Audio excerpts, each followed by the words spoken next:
Medina के खूबसूरत शहर में ज़ैद नाम का एक यतीम बच्चा रहता था। इसने बचपन में अपने वालिदैन को खो दिया था, मगर उसका दिल खुश मिजाज, मेहरबान और अल्लाह से मोहब्बत करने वाला था। वो अक्सर अपनी बूढ़ी पड़ोसन अलिफाम सलम की मदद करता, पानी भर कर लाना, उनका आंगन साफ करना और उनकी बातें सुनना। ज़ैद का एक बड़ा ख्वाब था। वो अलिफाहिद पहाड़ की चोटी पर जाकर फजर की नमाज अदा करना चाहता था। लोग कहते थे कि रसूल अल्लाह इस पहाड़ पर कभी खड़े हुए थे। ज़ैद भी इस रूहानी जगह पर खड़ा होकर अल्लाह के करीब होना चाहता था। एक जुमा की सुबह ज़ैद फजर से पहले अपने सामान के साथ रवाना हुआ। चंद खजूरें, एक छूटी पानी की बोतल और दिल में अल्लाह पर भरोसा। पहाड़ का रास्ता सख्त था, इसके चप्पल फिसलते रहे, घुटने जख्मी हो गए और आसमान पर बादल छा गए। ज़ैद ने दिल से कहा, अल्लाह मुझे सब्र अता फरमा, तो सब कुछ देखता है। ये था सब्र। जब मुश्किलात आईं तो हिम्मत ना हारना। वो आगे बढ़ता रहा।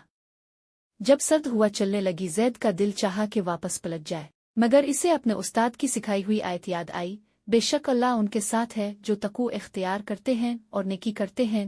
सूरत अल-नहल 16:1-2-8। ज़ैद ने इसे दिल में महसूस किया। ये था तकू, अल्लाह को हर लम्हे याद रखना, खास तौर पर जब कोई दूसरा ना हो। पहाड़ के करीब पहुंचकर ज़ैद ने देखा कि एक सांप चट्टानों में हरकत कर रहा है। इसका दिल दहुल गया, मगर वो घबराया नहीं। पीछे हटा और दुआ पड़ी, हिस्बना अल्लाह ओ नाम अल-वकील, अल्लाह हमारे लिए काफ़ी है और वो बेहतरीन कारसाज है। सांप खामोशी से दूर हो गया और ज़ैद ने अपना सफ़र जारी रखा। आखिरकार ज़ैद चोटी पर पहुंच गया।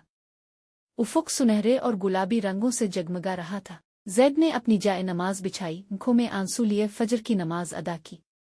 इसने अल्लाह का शुक्र अदा किया, सब्र अता किया, तन्हाई में साथ दिया और अपनी रहमत से बचाया। जब वो नीचे यात्रा तो अलिफाम सलम इसे गर्म रोटी के साथ खुशी से इस्तकबाल करते हुए मिली। इसने कहा, ज़ैद, तुमने सिर्फ पहाड़ नहीं चढ़ा, तुमने अपने दिल को बुलंद किया। कहानी का पैगाम। सब्र हमें सिखाता है कि मुश्किल हालात में भी हार न माने।